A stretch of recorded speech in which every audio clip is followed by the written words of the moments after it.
Allohga bo'lgan ishonch, hayot ne'mati, qalb xotirjamligi, ko'zlar quvonchi, saodat manbai kuyi. Ey xotirjamlik va farovon hayotni istagan banda, Allohga bo'lgan ishonching qani? Ey pokiza juftni istagan yigit, Allohga bo'lgan ishonching qani? Ey saodatli kunni istagan banda, Allohga bo'lgan ishonching qani? Ey qarzdor banda, Allohga bo'lgan ishonching qani? Musibatlarni boshidan ko'tarishligini bandalar, Allohga bo'lgan ishonchimiz qani?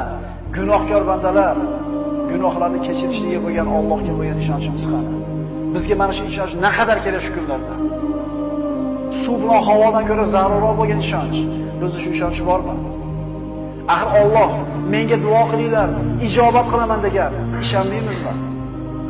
Allohdan ko'ra rostgo'yroq kim bor? Axir Parvardigorimiz Alloh tanglik, kambag'allikdan keyin yengillik, boylikni ham paydo qilur degan so'zga ishonch qani? Tanglik, mashaqqatdan keyin kenglikni ham, boylikni ham beraman deyapti Alloh. Ishonmaymizmi? Ishonaylik birodarlar. Tushkunlikka tushmaylik. Har xil gaplarga quloq solavermaylik. Peshonamizga Alloh yozganini oshxonasi bo'lmaydi. Chunki hakimlardan biri aytgandek, yozilgan bo'lsa qayoqqa qoching? Yozilmagan bo'lsa nimadan qo'rqing? Yozibdimi? Qayoqqa borsang e'tibor qo'shilirsiz. Yozilmabdimi? O'tga tashlasa o't kuydirmayapti. Pichoq torsa pichoq kesmayapti. Suvga tashlasa oqizmayapti. Sahroda o'lmayapti. Chunki nima qilmagan? Yozmagan. Qani shunga ishonch. Parvardigor qalblarimizda o'zingga bo'lgan muhabbatni sobit qilgin.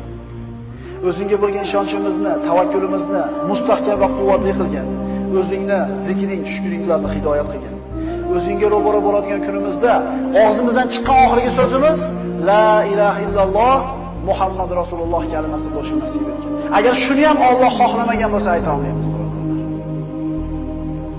Alloh taolo siz bilan bizni mahzun bo'lmaslikka buyuradi. Alloh taolo siz bilan bizni o'ziga tavakkul qilishlikka buyuradi.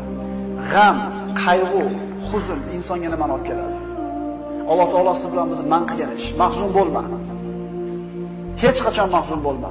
Chunki qayg'u seni o'tmishingdan bezovta qilib, kelajakdan xavotirga soladi.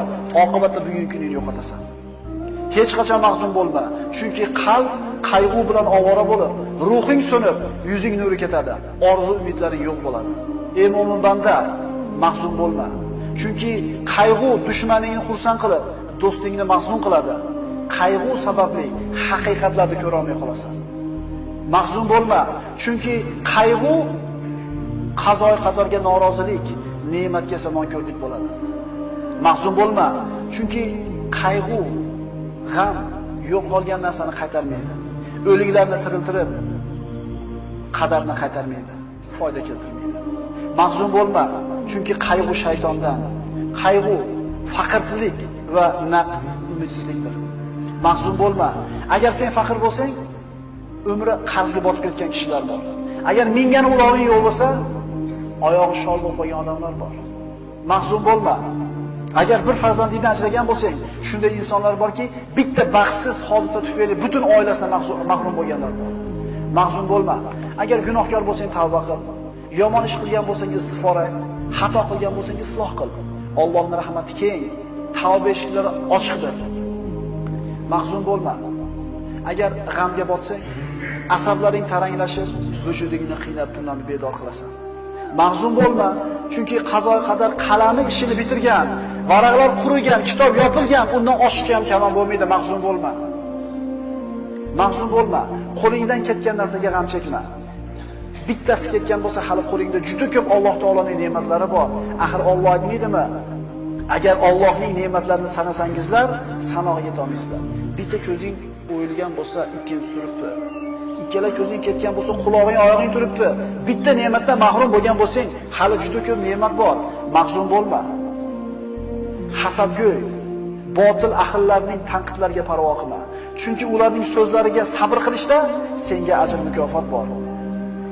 Seni tanqid qilishlari seni qadringni belgilaydi. Axir odamlar o'lik itga so'z otmaylar-ku. Doim istig'forda bo'l. Chunki Parvardigoring tavbalarni qabul qilguvchidir. Alloh aytadi istig'for etgan bandalarga. Parvardigoringiz Allohdan mag'firat so'ranglar. Albatta u o'ta mag'firatli bo'lgan zotdir.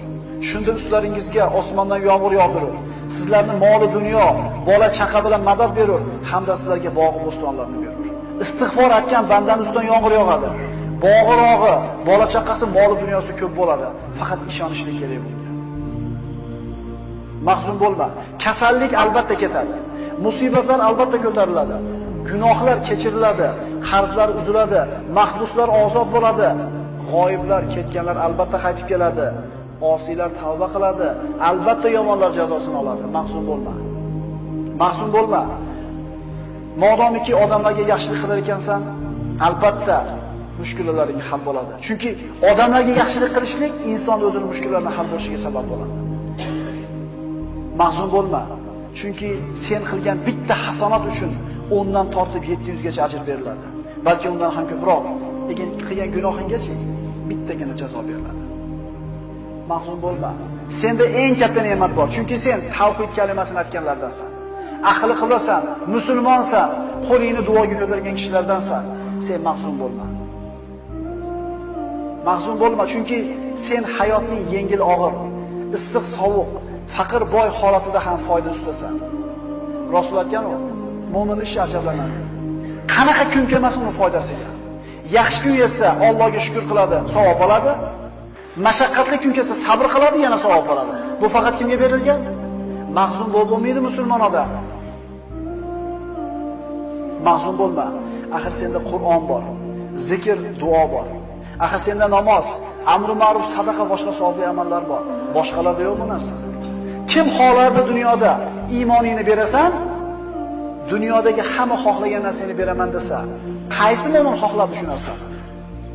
Odamlarga zulm qilayotgan, haqlarini yeyotgan, tuhmat qilayotgan, bo'xton qilayotganlar ham o'ladi. Zulm ko'rgan, sabr qilgan, savob umid qilgan kishilar ham o'ladi. Lekin Alloh taoloning huzuriga borganda kim yutuqda bo'ladi? Dunyo hayoti vaqtincha. Ad-dunya sa'a fajal hato degan Rasululloh. Dunyo 1 soatlik umr bor yo'q. Ana shu 1 soatni ibodatga aylantirdilar degan Rasululloh. Kim o'lmaydi? Kim o'lmaydi? Mahzun bo'lma. Axir qora bulutlarni tarqaganini, qorong'i tunni yorishganini, shamollarni to'xtaganini ko'rmaganmisan? Inshaalloh mashaqqatlaring rohatga, hayoting yorug'likka, kelajaging ne'matga to'lib boradi. Inshaalloh. Mahzun bo'lma. Agar oldingda chora qolmasa, yo'llar berkilib, umidsizlik bostirib kelsa, yo Alloh degan. Mahzun bo'lma. Agar musibat, baxtsizlik, xavotir kelsa, yo Alloh degan. Mahzun bo'lma. Agar keng dunyo tor bo'lib ketgan bo'lsa, ishlar og'irlashsa, yo Alloh deb nido qilgin. Mahzun bo'lma. Agar oldingda ishlar yopilsa, yo Alloh deb nido qilgin. Odam boshiga qiyin kun tushsa, tashvish bostirib kelsa, o'zini o'tishga urib ko'radi, o'tishga urib ko'radi, undan yordam so'rab ko'radi, bundan pul so'rab ko'radi, unga dardini aytib ko'radi, bunga shikoyat qilib ko'radi-da, oxirida nima deydi? Alloh endi o'zing borsan endi. Qachon? Oxirida. Siz Alloh deng, mushkulingizni Alloh kimni qo'li bilan qanaqa qilib hal qilib beradi, uni kim biladi? Chunki unga saharlarda hojatlarni so'rab qo'llar cho'ziladi. Qalblar uning marhamatidan umid qiladi. Uning ismini aytib, ko'ngillar taskin topadi, ruhlar orom oladi, asablar tinchlanadi. Uning ismini qalbingdan aytgin. Ishonib unga duo iltijo qilgin. Uning rahmatidan umid qil. U duolaringni eshitib turganiga va albatta ijobat qilishiga ishongin. Shunda agar shunday so'rasak, nima bo'ladi? Omonlik, xotirjamlik, farovonlik, to'kin sochinlik, quvvat, izzat, yordam, lutf, inoyat, ihson keladi Alloh tomonidan. Faqat shunga loyiq bo'lishing kerak. Yo Alloh, bedor ko'zlarga xotirjamlik uyqusini, omonlikni bergin. Istirobga tushgan qalblarga taskin va halovat bergin. Ularga yengillik va yaqin fathini bergin. Yo Alloh, ko'zlarini o'z nuringga hidoyat qilgin. Adashganlarni to'g'ri yo'lingga boshlagin. Parvardigoro, bizlardan g'am qayg'ularni ketkizgin. Ya Alloh, agar unutgan yoki xato qilgan bo'lsak, bizni azobiga giriftor aylama. Parvardigoro, bizlarning zimmamizga bizlardan ilgari o'tganlarning bo'yinlariga qo'ygan yukingni yuklama. Bizlardan tashvish iztiroblarni ketkizgin. Xavf va xatardan yolg'iz o'zingdan panoh so'raymiz. Parvardigor, sendan boshqalarga suyanib qolishdan, boshqalardan umid qilib qolishdan panoh so'raymiz. Sen bizning hojamizsan. Yengil kunimizda, og'ir kunimizda, tashvishli xotirjam kunimizda Allohning o'ziga ishonaylik.